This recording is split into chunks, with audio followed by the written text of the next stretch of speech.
बच्चों नमस्कार, आपका बायोटेक चैनल में स्वागत है। तो बच्चों, जैसा कि इस समय बहुत ही महत्वपूर्ण पॉइंट चल रहा है जो कि क्लासिफिकेशन का होता है, क्योंकि जितनी परीक्षाएं होती हैं, चाहे बोर्ड का हो चाहे नीट का हो, सभी परीक्षाओं में जो होता है बायोलॉजी में क्लासिफिकेशन ऑफ एनिमल के बारे में क्वेश्चन बच्चों पूछता है वो। तो इसमें क्या है कि क्योंकि क्लासिफिकेशन जो होता है ये क्या हमारे दैनिक जीवन में आवश्यक होती जो है वो, तो ये क्यों आवश्यक क्लासिफिकेशन है वो। असल में क्या होता है, जैसे मान लीजिए हम किसी एक जंतु को पढ़ लेते हैं, उससे सिमिलरिटी जितने जंतु होते हैं उसको हम आसानी से स्टडी कर सकते हैं वो। तो माने कि हमको अध्ययन में सुविधा दिलाता है वो। तो चलिए जो है आज बिना देर किए हुए आपसे बात करते हैं क्लासिफिकेशन ऑफ कार्बोहाइड्रेटा। इसके पहले आप चैनल पर सब्सक्राइब करेंगे तो आपको हर एक वीडियो जो है वो मिलता रहेगा, और किसी भी वीडियो को आप जब दो तीन बार देखेंगे तभी आपको सारी बातें इससे संबंधित समझ में आएंगी जो है वो। क्योंकि जितने क्वेश्चन इससे बनते हैं मैं आपके सामने जो है हर वीडियो पर पेश कर देता हूँ जो उससे टॉपिक होता है वो। चलिए बिना देर की बात शुरू करते हैं, और बहुत ही महत्वपूर्ण पॉइंट, बहुत ही जितना कि कहा जाए उतना ही कम है वो, किसके बारे में बताया जाए। तो बात करते हैं क्लासिफिकेशन ऑफ कार्डेटा। अब आती है कि जो कार्डेटा होता है इसकी हिंदी क्या होती है, कार्डेटा का वर्गीकरण। क्लासिफिकेशन ऑफ कार्डेट्स हिंदी में क्या कहते हैं, कार्डेटा का वर्गीकरण कहते हैं वो। तो वास्तव बच्चों पहली बात की, जैसा हमने इसके पहले वीडियो बताया था कि आपसे देखा मैंने जैसे कार्डेटा में क्या कैरेक्टर होते हैं, माने जो कार्डेट्स होते हैं इसमें क्या खूबी होती है वो पहले तो आपको जानना चाहिए। तो कार्डेट्स में क्या खूबी होती है, इनके जीवन के किसी ना किसी अवस्था में नोटोकार्ड पाया जाता है। माने इनके जीवन की किसी ना किसी अवस्था में जो होता है वह नोटोकार्ड पाया जाता है, एक बात।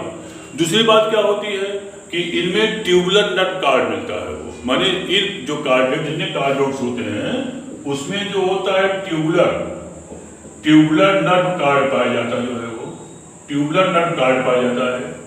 अब अगला पॉइंट क्या होता है कि इसमें ऐसे एनिमल आते हैं जिनमें कि फेरिंजियल गिल क्लिफ्स पाए जाते हैं वो, फेरिंजियल गिल क्लिफ्स पाए जाते हैं जो है वो। और क्या होता है कि इनमें ब्लड वेस्कुलर सिस्टम माने रक्त परिवहन तंत्र जो होता है वह पूर्णतया विकसित होता है। माने क्या मतलब कि इन जंतुओं में जो है ब्लड वेस्कुलर सिस्टम जो होता है वो पूर्णतया विकसित होता है। अब आती है कि अगली पॉइंट क्या होती है कि इसमें आरबीसी माने इनके जो ब्लड होते हैं, ब्लड में आरबीसी या रेड ब्लड कॉर्पस्कल्स पाई जाती है वो। और इनका जो हाइट होता है वह हाइट जो होता है उसमें वेंट्रल हाइट पाया जाता है वो। तो माने जितने कार्डेट्स होते हैं उसमें एक खास खूबी क्या होती है कि पहला पॉइंट क्या होता है, इनके जीवन की किसी ना किसी अवस्था में नोटोकार्ड पाया जाता है वो। अगला पॉइंट क्या होता है कि इनमें ट्यूबुलर नट कार्ड पाई जाती है। अगला पॉइंट क्या होता है, इनमें ब्लड वेस्कुलर सिस्टम जो होता है वो प्रेजेंट होता है वो। अब आती है कि जो ब्लड वेस्कुलर सिस्टम होता है इसमें दो चीज आती है वो, एक तो ब्लड होता है और दूसरा लिम्फ होता है वो। तो और इसमें जो इनका ब्लड होता है उसमें आरबीसी माने रेड ब्लड कॉर्पस्कल्स या आरबीसी जो होती है इसमें पाई जाती है वो। तो इतनी सारी खूबी जो होती है वह कार्डेट्स में पाया जाता है वो। अब होती है कि जो कार्डेट्स फाइलम होता है ये दो सब ग्रुप में बांटा गया है, माने कि इसके दो सब ग्रुप होते हैं। जो नंबर एक जो सब ग्रुप होता है उसको हम एक्रेनिएटा आर प्रोटोकार्डेट्स कहते हैं।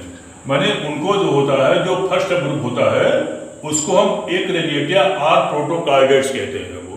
जैसा कि देखिए, और दूसरा क्या होता है क्रेनिएटा और इसे हम यूरोकार्डेटा कहते हैं वो।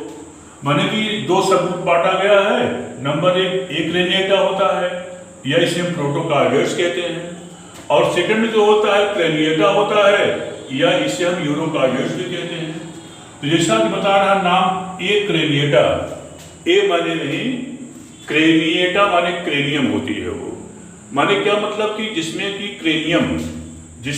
क्रेनियम या कपाल जो है अनुपस्थित होता है वो, क्रेनियम या कपाल अनुपस्थित होता है, ऐसे एनिमल को हम एक्रेनिएटा ग्रुप कहते हैं वो।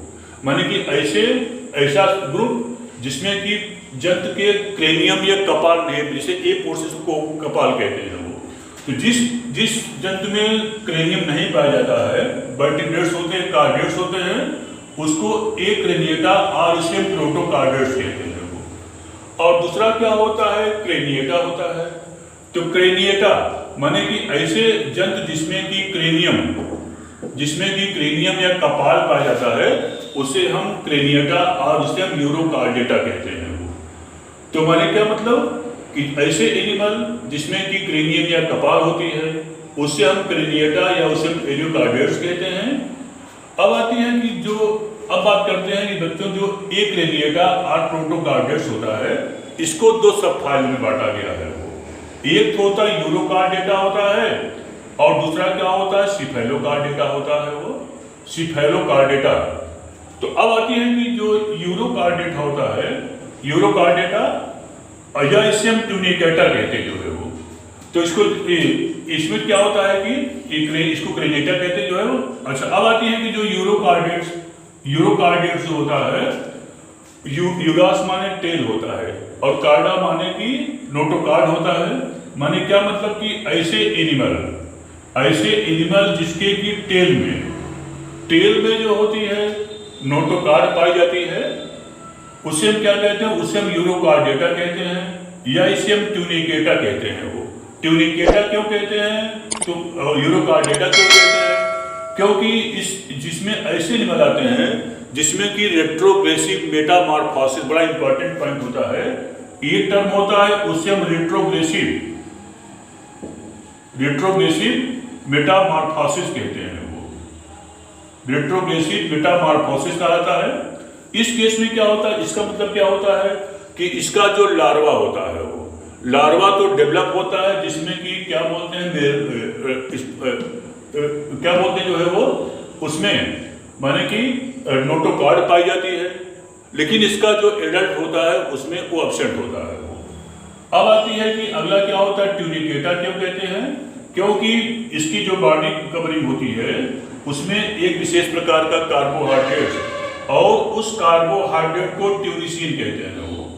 माने उस कार्बोहाइड्रेट क्या उसको ट्यूनिसिन कहते हैं। तो ट्यूनिसिन जो होता है ट्यूनिक पदार्थ होता है वो, जो कि एक जो कार्बोहाइड्रेट होता है, और यह जो होता है माने कि जैसे कि एसिडिया साल्पाडोरियोलम। तो खास करके माने कि इसमें ट्यूनिकेट की कवरिंग होती है कुछ जंतुओं में, इसलिए इसको हम ट्यूनिकेटा, इसको यूरोकार्डिएटा कहते हैं। अब आती है बच्चों इसमें कौन कौन से एनिमल आते हैं वो, माने कि यूरोकार्डिएटा और ट्यूनिकेटा में कौन कौन से एनिमल आते हैं। तो पहला होता है एसिडिया होता है, दूसरा साल्पा होता है और तीसरा डोलियोलम होते जो है माने एसिडिया, साल्पा और डोलियोलम। ये जो होता है ट्यूनिकेटा या यूरोकार्डिएट्स माते जो है वो, माने यूरोकार्डिएटा और ट्यूनिकेटा में एसिडिया, साल्पा और डोलियोलम आते हैं वो। अब आता है कि नंबर सेकंड कौन होता है, नंबर सेकंड को हम सिफेलोकार्डियड्स कहते हैं वो, सिफेलोकार्डियड। अब आती है कि माने कि जो एक्रेनिएटा और प्रोटोकार्डियड्स होता है, इसको दो सब फाइलम बांटा गया है। नंबर एक यूरोकार्डिएटा होता है और नंबर दो सेकंड क्या होता है, सिफेलोकार्डिएटा होता है। अब आती है कि जो सिफेलास माने हेड होता है, कार्डा माने नोटोकार्ड। माने क्या मतलब कि इसमें कौन कौन से में माने इनके हेड में नोटोकार्ड पाया जाता है जो है वो, माने कि फ्रॉम हेड टू टेल जो होता है इसमें नोटोकार्ड पाया जाता है जो है वो। अब आती है कि इसलिए इसको सिफेलोकार्डिएटा कहते हैं, क्योंकि इसमें बॉडी के एक एंड से लेकर के सेकंड एंड तक जो होता है वह नोटोकार्ड पाया जाता है वो। अब आती इसमें कौन कौन से आते हैं एनिमल, इसमें ब्रैंकियोस्टोमा आता है, लैंसलेट और एंथियाक्सिस आते जो है वो। माने बहुत इंपॉर्टेंट पॉइंट होता है कि इसमें कौन कौन से एनिमल आते, बहुत एक क्वेश्चन बनता बच्चों कि वास्तव में जो सिफेलोकार्डियड्स में कौन कौन से एनिमल आते हैं वो। तो पहला होता है ब्रैंकियोस्टोमा आता जो है वो।